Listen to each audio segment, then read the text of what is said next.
성경 말씀은 로마서 3장 20절입니다. 로마서 3장 20절 같이 읽겠습니다. 그러므로 율법의 행위로 그의 앞에 의롭다 하심을 얻을 육체가 없나니 율법으로는 죄를 깨달음이니라. 네, 제5장 자유의지를 변호하여 제기되는 흔한 반론들을 반박함. 자유의지를 지지하는, 자유의지를 통해서 인간이 무엇인가를 자꾸 행할 수 있다고, 인간의 구원의 문제에 인간의 의를 드러내려고 하는 이런 모든 시도들에 대해서 반박을 하고 있는 내용입니다. 그래서 이제 그런 논지에서 계속 이제 칼빈의 이제 변론이 이어지고 있는 거죠. 성경의 해석에 근거한 반론들에 대한 답변인데, 원래 6에서 11항까지 있는데 6에서 8항까지만 오늘 설명을 하도록 하겠습니다. 그래서 6항의 제목은 율법이 인간의 능력에 맞게 주어졌다는 논지에 대한 반박입니다. 자, 율법이 인간의 역량에 맞게 주어졌기 때문에 우리는 율법의 모든 요구를 이행할 능력을 가지고 있다고 주장하는 이 견해에 대해서 칼빈이 반박을 하고 있는 거죠. 누가 이런 주장을 하겠습니까? 생각해 보세요. 율법이 인간의 역량에 최적화되어 있기 때문에 율법의 요구를 이행할 능력을 가지고 있다, 이런 주장을 누가 하려고 하겠어요? 당연히 알미니안주의자, 캐톨릭을 비롯해서 그 당시 알미니안주의자들이 당연히 이런 반박을 하면서 반론을 폈겠죠. 모든 율법의 개별적인 계명들까지 상세하게 성경에 기록되어 있는 것은 하나님이 우리를 지키지 못할 거 뻔히 알면서 조롱하려고 그런 말씀을 기록해 놓으셨던 것이든지, 아니면 우리를 충분히 그것을 지킬 수 있는 능력이 우리에게 있다고 보고 우리에게 그것을 요구하시는 것이든지, 그들은 그렇게 그 문제를 본다는 겁니다. 그러니까 여전히 칼빈 당시에 카톨릭을 비롯한 많은 이단적인 사상, 알미니안적인 비성경적인 신앙의 어떤 이런 핵심들은 모두 다 인간의 행위의 문제, 이 공로를 집요하게 물고 늘어지는 이것을 지지하고 인정하고 강조하는 것에 그 초점이 맞추어져 있었다는 것을 보게 됩니다. 여러분, 이게 얼마나 매력적인 것입니까? 그렇기 때문에 지금까지도 교회 안에서 알미니안 신앙이 90% 이상을 차지하고 있는 이유가 거기 있는 거예요. 자꾸 사람의 행위, 공로, 업적, 그것으로 사람을 치하하고 의를 삼게 하고, 그렇게 부추기면 교회가 얻으려고 하는 많은 것들을 얻어낼 수 있기 때문에, 이런 매력이 있기 때문에 계속 집요하게 이런 쪽으로 빠져들 수밖에 없는 거죠. 자꾸 인간 안에서 어떤 가능성을 이야기하고 인간의 존엄성을 이야기하는 이런 이단적인 반성경적 가르침은 교회 안에서 떠날 수가 없는 거예요. 인간의 행위와 그를 위한 노력을 숭고한 신앙의 가치로 추앙을 하지 않습니까? 여전히 타락한 죄인 안에서 무엇인가 선한 것을 찾고 그걸 지키고 싶어하는 이런 악한 마음들을 절대로 그때나 지금이나 우리는 쉽게 포기하지 못하는 것이죠. 그런 사람들일수록에 타락한 인간은 율법을 지키는 것이 불가능하다, 이런 주장을 부정하는 것입니다. 뭔 소리를 하고 있느냐? 인간은 얼마든지 노력하면 할 수 있다. 동기를 부여하고 어떤 그 인간을 자극하면 얼마든지 그 이상의 것을 이끌어낼 수 있다. 이런 주장들을 끊임없이 하는 것입니다. 그런데 바울이 제기하는 바 성경의 여러 구절들을 통해서 칼빈은 그것이 아니라는 것을 반박할 수 있다는 것을 증명하고 있죠. 이로써 율법은 우리 자신의 연약함을 분명히 드러내기 위해서 우리의 능력보다 훨씬 높은 상태로 처음부터 주어졌다는 사실을 깨닫게 됩니다. 율법에 대한 바울의 정의는 뭐라고 얘기하죠? 사랑이라고 얘기합니다. 즉, 예수 그리스도의 십자가의 구속의 은혜에 대한 사랑으로 우리를 이끌기 위해서 율법은 존재하는 것이다 라고 사도가 이미 강조했다는 사실을 여기서 칼빈이 밝히고 있는 것입니다. 이 진리에 대해서 무지할 때 사람들이 어디로 빠져들겠습니까? 행위구원으로 가는 거예요. 자꾸 행위구원으로 가게 됩니다. 구원이 있어서 인간의 공로와 선행과 의지의 중요성을 언제나 중요하게 여기고 그것으로 자기 의로 삼으려고 하는 덫에 계속 인류는 걸려들게 되는 그런 문제가 발생한다는 거죠. 그들은 평생토록 지키지 못할 율법을 두고 씨름하면서 일어섰다 넘어졌다를 반복하는 거예요. 자기가 말씀대로 살고 뭔가 하나님의 계율과 법을 지키고 교회의 규례를 지키면 자기가 구원받았고 자기는 분명히 천국에 가고 하나님께 덕을 쌓고 있는 이런 존재라고 생각하는 것이고, 만약에 죄를 짓고 하나님과 멀어지고 믿음의 모든 행위들이 자기의 삶에서 사라지면 어떻게 되는 거예요? 자기는 구원받지 못했다고 생각하는 게 쓰러졌다 넘어졌다는 무수히 반복하는 불완전한 그런 시간들을 보내면서 인생을 다 소진하게 되는 이런 문제가 발생한다는 거죠. 참 안타까운 일이 아닐 수 없는 것입니다. 율법을 지켜서 의에 이르기 위해서는 그토록 노력을 했지만 그들의 모든 행위가 가식이고 위선이라고, 결국은 하나님을 기쁘시게 할 수 없는 회칠한 무덤 같은 존재들일 뿐이라고. 예수 그리스도께서 낱낱이 폭로하고 드러낸 이 바리새인과 서기관들을 보면서 인간은 그 어리석은 고집들을 여전히 그 성경에 예수께서 그들을 무엇 때문에 그렇게 비난하시고 정죄하시는지를 다 보면서도 그 고집을 꺾지 못하는 이런 안타까움을 보는 겁니다. 이것이 바로 하나님의 은혜를 업신 여기려는 인간의 어리석은 죄라는 것을 결코 모른 채로 말이죠. 7번째로, 율법을 지키도록 하나님께서 은혜로 도우심. 그럼 율법은 절대로 우리가 지킬 수 없는, 그 율법의 목적 중에 하나는 우리를 예수 그리스도의 사랑으로 이끄는 것이라면, 그러면 율법을 주신 목적이 뭐냐, 그럼 도대체 궁금해하지 않을 수 없는 것입니다. 칼빈은 이에 대해서 성경에 말씀하고 율법의 다양한 용도들을 이제 기독교 강의에서 설명하는데, 그 중에서 이제 이걸 먼저 얘기합니다. 율법은 우리가 행하여야 할 바를 규정한 다음 그것에 복종할 능력이 우리에게 있는 것이 아니라 하나님의 선하심에서 비롯된다는 사실을 가르쳐주기 위함이다. 이렇게 얘기하고 있습니다. 율법은 그러므로 우리에게 율법을 지키면서 살아갈 수 있는 힘을 주시기를 기도하라고 촉구하는 역할을 한다는 거죠. 하나님의 율법은 인간을 좌절시킵니다.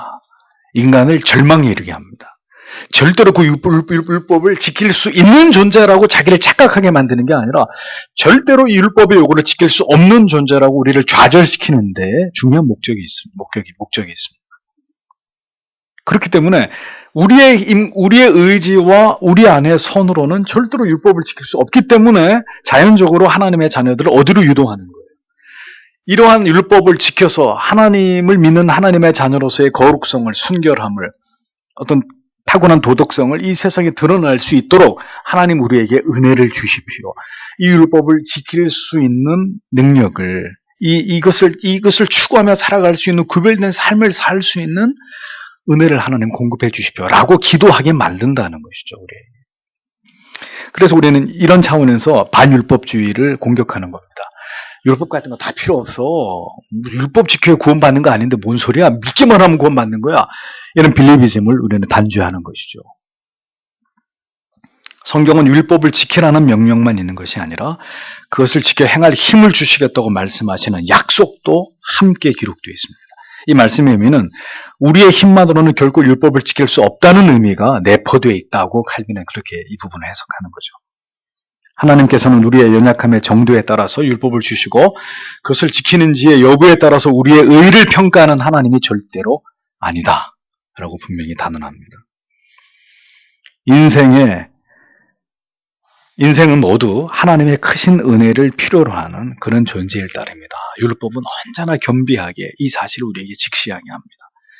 율법은 악인들에게 있어서는 자신들의 죄가 하나님을 대적하는 것이라는 것을 그들의 양심을 통해 깨닫게 해주고, 신자들에게는 자신들의 죄와 연약함에 대해서 경고를 받게 하고 그게 죄다, 죄를 짓고 있는 것이다, 돌이켜야 된다, 계속 경고를 받게 하고, 그래서 하나님의 은혜를 피난처로 삼도록 만들어주는 것이다 라고 칼빈이 설명을 합니다. 그렇기 때문에 신자는 율법 앞에서 자주 우리 자신을 들여다봐야, 율법의 거울 앞에 우리를 비추어 봐야 되는 겁니다. 절대로 율법 앞에서 인간은 목석 같은 존재가 되어서는 안 된다는 거죠. 칼빈은 여기서 아우구스티누스의 이 말들을 쭉 인용을 하는데 그걸 여기서 다 이야기할 수는 없고, 자, 2가지 문장만 생각해 보겠습니다. 첫 번째는 하나님께서 우리가 할 수 없는 일을 명하시는 것은 우리가 하나님께 무엇을 구하여야 할지를 알게 하시기 위함이다. 기가 막힌 말입니다. 또 제일 마지막 인용한 문장, 하나님께서는 그가 명령하시는 바를 주시며 그가 주고자 하시는 바를 명령하신다. 참 감탄에 맞지 않나 이런 칼빈의 표현이 나옵니다. 때로는 신자가 경험하게 되는 삶 속에서 도저히 답이 나오지 않은 상황에 직면하게 될 때가 있습니다. 도저히 내 힘으로 감당할 수 없는, 이게 답이 나오지 않는 이런 어떤 문제에 서게 될 때 정말 믿음이 없는 사람은 그 순간에 어떻게 할까요? 하나님이 어디 있는지 난 모르겠다고 실토합니다. 자기 본색이 나옵니다. 본색이. 내 안에 하나님이 어디 있는지도 모르겠고 하나님이 나를 사랑하시는지 나를 돌아보시는지조차도 나는 모르겠다. 실토하게 됩니다. 그 사람의 영혼의 민낯이 드러나는 거죠. 그러나 하나님의 사람은 자신 안에서 모든 희망의 불꽃이 꺼져버린 바로 그 지점에서 하나님을 찾습니다. 그리고 하나님 안에 소망을 둡니다. 그리고 하나님을 바라봅니다. 하나님이 그렇게 하라고 나를 이 지점에다 세워놓으시는 것이로구나. 하나님이 주시는 깨달음을 그 마음에 새기게 되는 것이죠.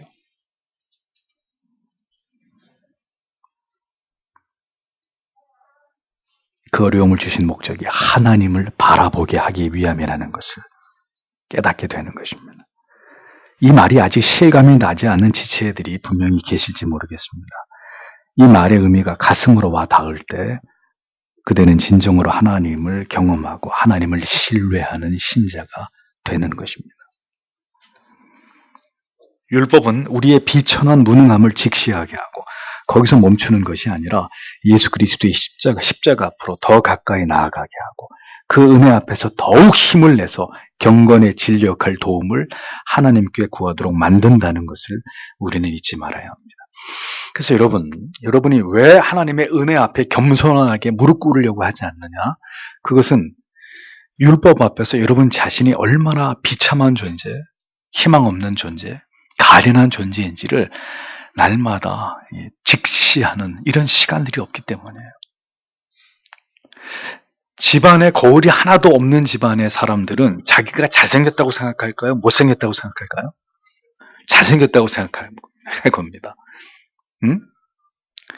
그러다가 거울이 있는 집에 딱 들어가게 되면 전부 다 쇼크를 받겠죠. 저 누구야, 저 거울에. 그게 자기인데 그동안에 거울이 없었으니 머리가 어떻게 생겼는지 얼굴에 뭐가 묻었는지 자기의 몰골이 어떤지 볼 수가 없잖아요. 그러니까 의시되고 다녀요. 자기 딴에는 자기가 제일 멋있고 제일 세련되고 제일 피부가 백옥 같다고 생각하고 그리고 다닌단 말이에요. 근데 거울 앞에 섰을 때 그게 아니라는 게 모든 자신에 대한 환상이 여지없이 무너지면서 겸손해지듯이 왜 그리스도인들이 겸손하지 못하느냐? 좀 겸손하세요. 왜 이렇게 교만합니까? 그런 얘기 아무리 해보세요. 겸손해지나. 하나님의 말씀을 펴놓고 그 율법과 신약의 복음을 통해서 그리스도의 생애를 묵상하면서 내가 버러지 같은 인생이구나.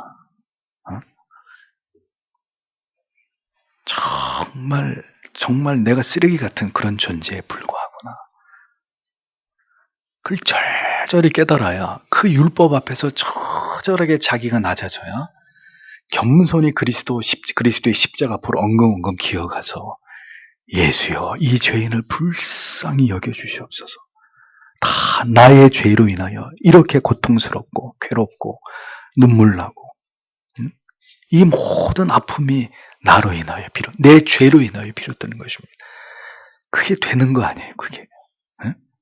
근데 이 율법 앞에 서는 일이 없는데, 그런 시간이 없는데, 우리가 어떻게 낮아지고, 어떻게 그리스도를 찾고, 어떻게 우리의 삶의 많은 문제들의 해답을 풀어나갈 수 있겠습니까? 불가능하네요. 불가능하네요.